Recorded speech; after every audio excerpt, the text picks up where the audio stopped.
Olá, seja bem-vindo de volta ao nosso ABC do Crente. Sim, a série que a gente mais adora e que vocês esperam. Então, coloca a vinheta, Brian.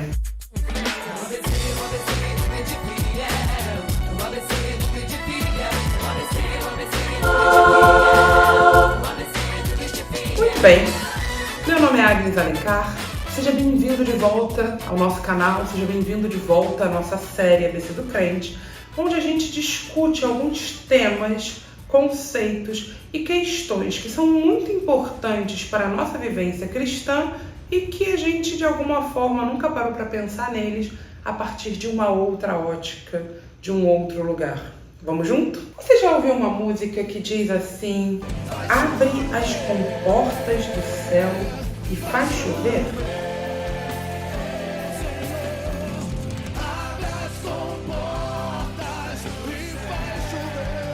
Opa, peraí. Do que a Agnes está falando? Esse não é um vídeo sobre bênção?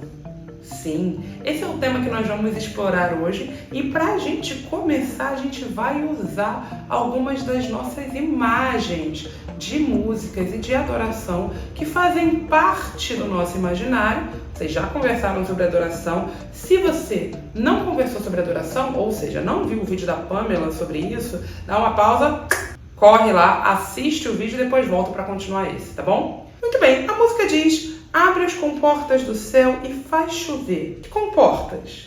Do que será que essa música está falando? Será que isso é uma figura de linguagem? Será que isso é uma metáfora? Do que será que essa música está se referindo? Bom, vamos lá.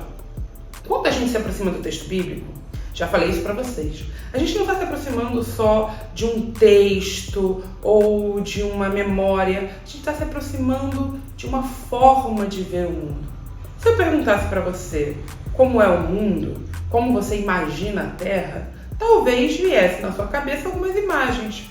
Um globo azul, a lembrança de na aula de ciências tem descoberto que um homem foi até o espaço, olhou a Terra lá de cima e disse: a Terra é azul.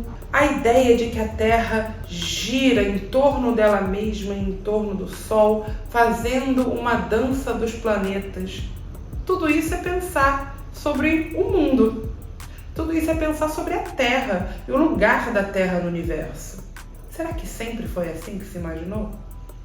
Bom, pera que a gente vai chegar lá. Não tô perdida. Talvez você esteja aí, meu Deus, a gente ficou tanto tempo fora, já nem sabe mais como é que grava um vídeo, as coisas estão tudo sem pé nem cabeça. Não. Aí sim, menina. Que isso?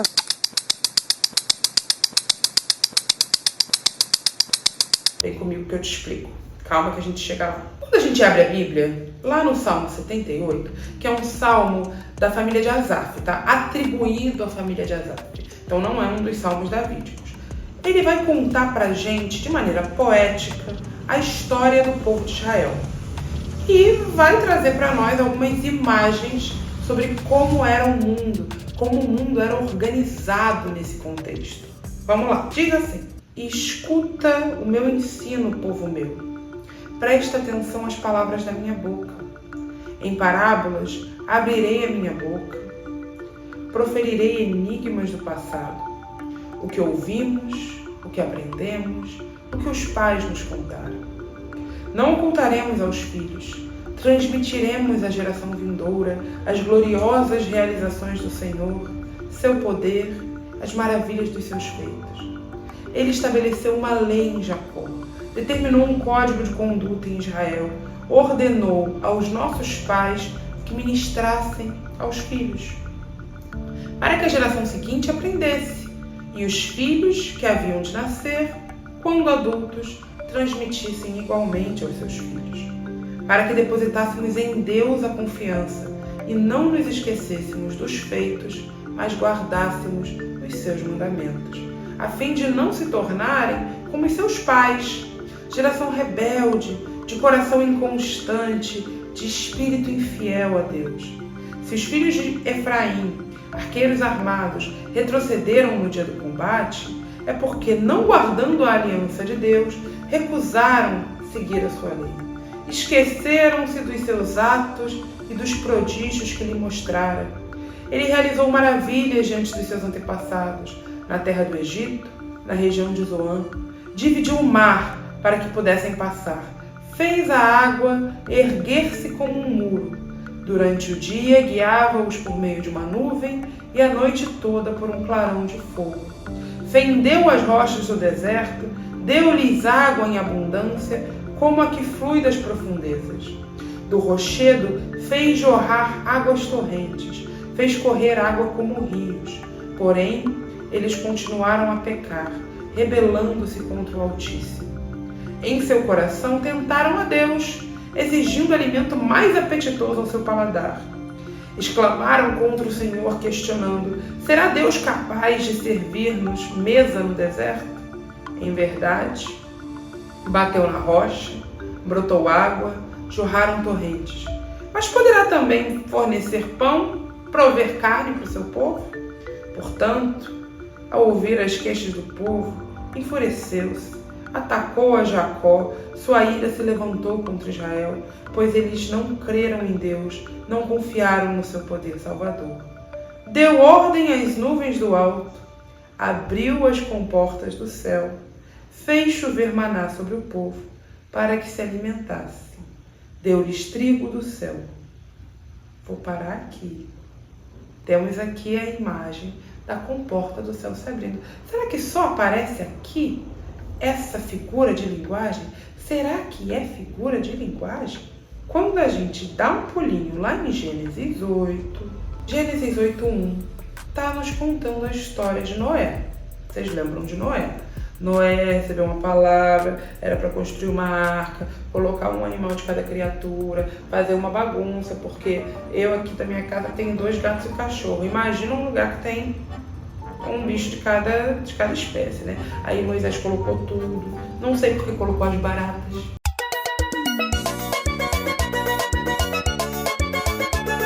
Gênesis 8:1. Deus lembrou-se de Noé, de todos os animais selvagens e animais de rebanho que estavam com ele na arca. Fez o vento passar sobre a terra e as águas começaram a baixar. As fontes das águas profundas e as comportas do céu se fecharam e parou de chover. Opa!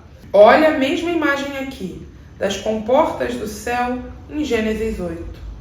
Então, não é uma figura de linguagem poética.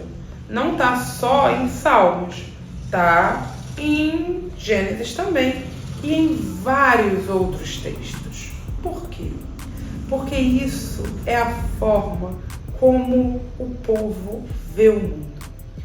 De acordo com a lógica dos nossos queridos antigos antepassados israelitas, o mundo ele era feito em camadas. O Brian vai colocar uma imagem que vai ajudar vocês a imaginarem, mas eu vou falar aqui para vocês. No fundo aqui, se a gente fosse fazer um aquário, um terrário, o que vocês quiserem, ficava o Sheol, um abismo. O Sheol não é inferno. É mais parecido com um lugar como o mundo dos mortos para os gregos. É uma ausência de vida. Ficava aqui, Sheol. Acima ficavam as coisas, né? A terra onde a gente pisa, o oceano onde a gente nada. Acima, o firmamento do céu. E o firmamento do céu não era esse céu vasto como a gente imagina hoje, que não tem fim. Era como se fosse um papel de parede, assim, para cobrir a terra, um contact. Nesse firmamento do céu ficavam penduradas as estrelas, o sol, a lua, ficava pendurado como um fio de nylonzinho. Tic, tic, tic. Acima disso, né, fechou uma cúpula. Era como se fosse uma cúpula aqui.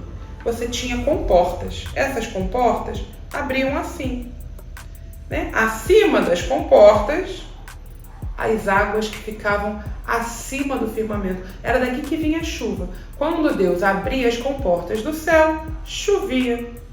Abriu aqui, choveu.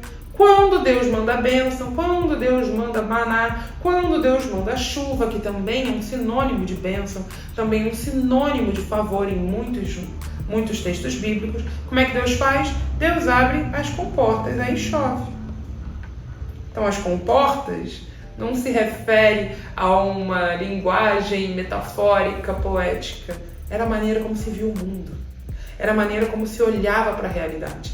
Dentro daquela realidade, dentro daquele universo, comportava uma lógica em que as comportas do céu se abriam e se fechavam. Enfim, e era assim que o favor, a bênção e o cuidado de Deus se chegavam no mundo, a partir desse lugar. Quando Deus abria as comportas, vinha o maná, vinha o favor, vinha a chuva. Quando Deus fechava as comportas, não tinha chuva. Em vários momentos, essa imagem é utilizada para pensar sobre a bênção de Deus. A presença de Deus não estava junto ao povo, então o povo passou por uma seca, por fome. As comportas do céu estavam fechadas. Ah, não. Deus se lembrou do seu povo. Deus ouviu o seu clamor. Deus fez justiça e abriu as comportas do céu para que chovesse sobre a terra. Agnes, o que isso tem a ver com bênção? Bom, de uma forma ou de outra, a maneira como nós aprendemos a pensar sobre a bênção de Deus, ela é profundamente entrelaçada a essa lógica judaico-cristã, de um Deus que é dispenseiro de bênçãos. Vocês já ouviram essa expressão? É uma expressão tão evangélica. Dispenseiro, galardoador. Bênção, ela vem como uma recompensa.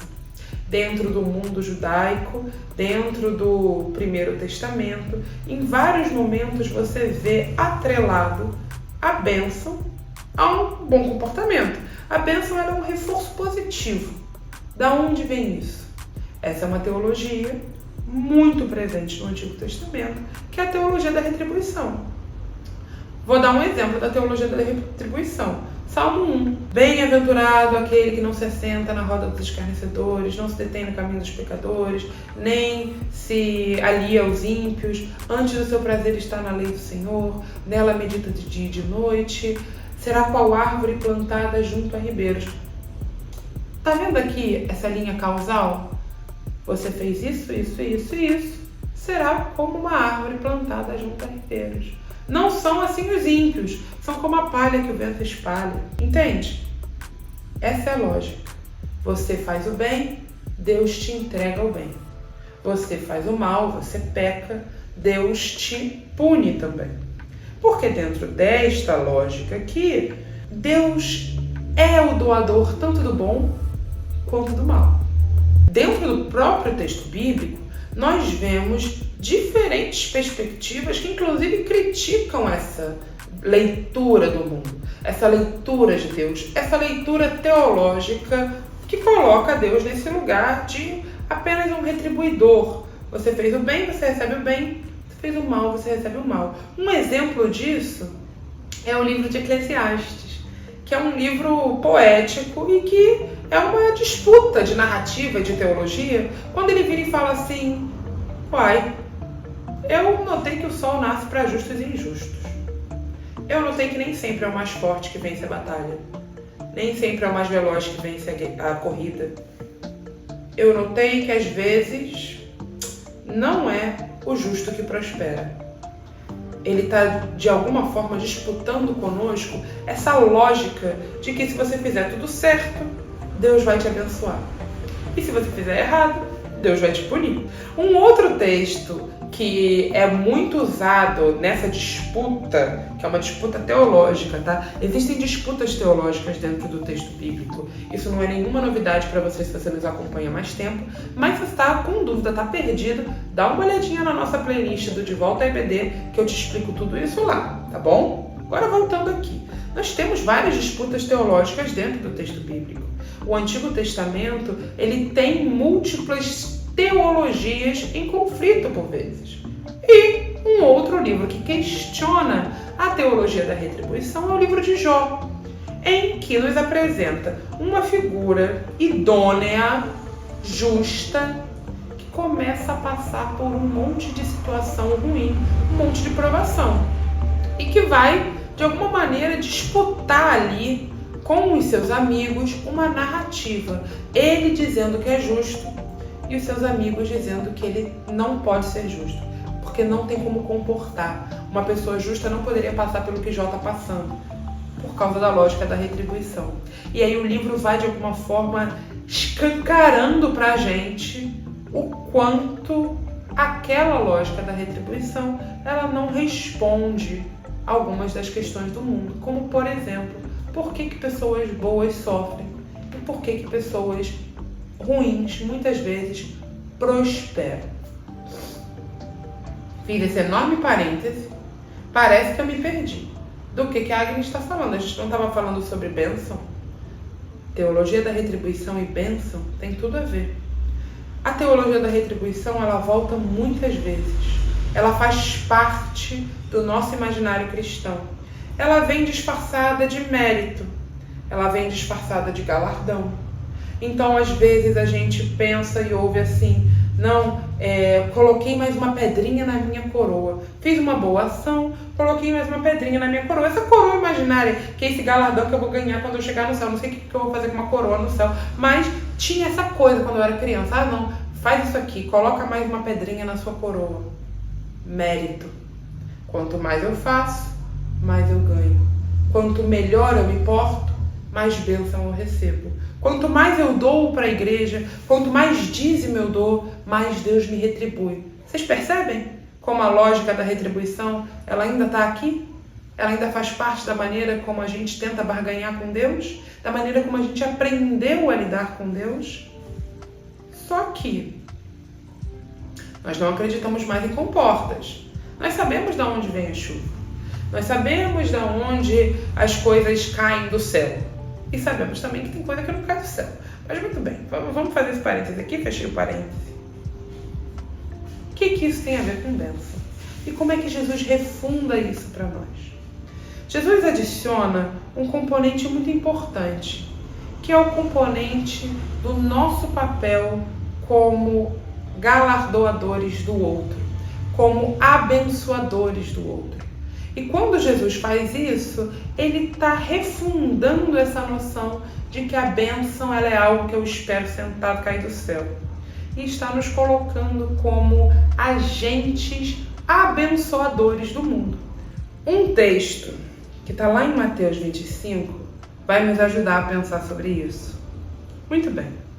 Mateus 25, 31 diz assim: quando o Filho do Homem vier em sua glória, com todos os anjos, e assentar-se em seu trono, todas as nações estarão reunidas diante dele. E ele separará uma das outras, como o pastor separa a ovelha dos bodes. Ele colocará as ovelhas à sua direita, os bodes à sua esquerda. Então dirá aos que tiverem à sua direita: venham, benditos do meu Pai, recebam como herança o reino que lhes foi preparado desde a criação do mundo. Porque eu tive fome, e vocês me deram de comer. Eu tive sede e vocês me deram de beber. Fui estrangeiro, vocês me acolheram. Necessitei de roupas, vocês me vestiram. Estive enfermo, vocês cuidaram de mim. Estive preso e vocês me visitaram. Então os justos lhes responderão: Senhor, quando te vimos com fome? Quando te demos de comer ou com sede e te demos de beber? Quando te vimos como estrangeiro e te acolhemos? Ou necessitado de roupas e te vestimos? Quando te vimos enfermo ou preso e fomos te visitar? O rei responderá: eu lhes digo a verdade. Tudo o que vocês fizeram a algum dos meus menores irmãos, a mim o fizeram. Muito bem. A gente poderia continuar lendo esse texto, mas esse é um texto que refunda para nós o lugar da bênção e o lugar de quem nos entrega a bênção. O lugar de quem nos abençoa e o lugar que nós ocupamos em abençoar o outro. Bênção não é algo que eu fico esperando Deus abrir as comportas do céu, cair do céu para mim, a partir daquilo que eu faço, dentro daquela lógica meritocrática da teologia da retribuição. Bênção é algo que eu entrego. Bênção é algo que Deus entrega através das minhas mãos e dos meus braços.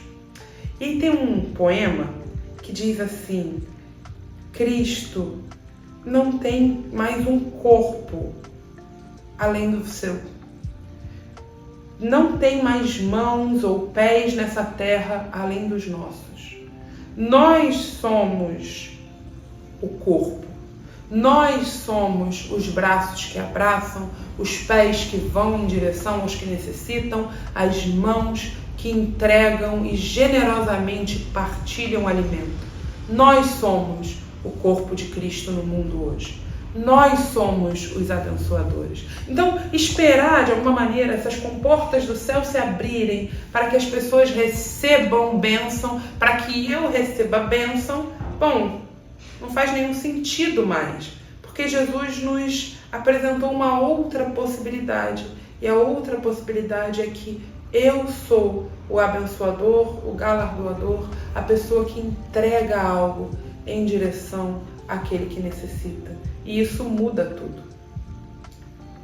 Para encerrar, vou contar uma anedota, ou uma história que não é minha, é da minha mãe. Ela conta que ela estava precisando muito de um sapato preto para cantar no coro. O coro ia fazer uma apresentação e ela precisava de um sapato preto, mas ela não tinha um sapato preto. E ela estava pensando em não cantar no coro, porque ela não tinha dinheiro naquele momento para comprar, sabe? E era aquela coisa assim, tipo, será que eu realmente preciso de um sapato preto para cantar? Ao mesmo tempo, tinha vergonha de comentar com as pessoas da igreja que ela não tinha dinheiro para comprar aquele sapato preto. Porque é aquela coisa, né, gente? Você não tem dinheiro, tem alguma coisa que tá errada. Não tá dando dízimo? Lembra da lógica da meritocracia? Lembra da lógica da retribuição? Tem alguma coisa errada. A pessoa não tá com dinheiro, ela tá fazendo alguma coisa errada. E ela não contou pra ninguém. Um dia, ela estava chegando em casa e uma pessoa ligou pra ela e falou: olha, vou deixar um presente aí pra você. Quando a pessoa passou e entregou pra ela, ela falou: eu vi e lembrei de você. Quando ela abriu, era o quê? Um sapato preto. E não contente com o sapato, ainda tinha as meias, porque ela também não tinha mais meia fina para usar com sapato chique. Aí eu pergunto pra você, o que foi aquela pessoa, se não bênção? Se não uma dispenseira de graça? Eu estou contando uma anedota muito pequena, quase irrelevante. Um sapato preto, Agnes, sério? Agora pensa, o que nós podemos fazer com as nossas mãos, os nossos braços, os nossos pés, se nós nos colocarmos no mundo como aqueles que estão no mundo para abençoar as pessoas à nossa volta? Como é que isso altera a maneira como nós lidamos com as pessoas? Como é que isso altera a maneira como nós encontramos com as pessoas? Como é que isso altera a maneira como nós olhamos para esses que estão perto de nós e que podem ser abençoados por Deus através das nossas mãos, dos nossos braços, dos nossos pés? Isso nos coloca também uma pergunta muito importante. Quem você pode abençoar hoje? Até o próximo vídeo. Tchau!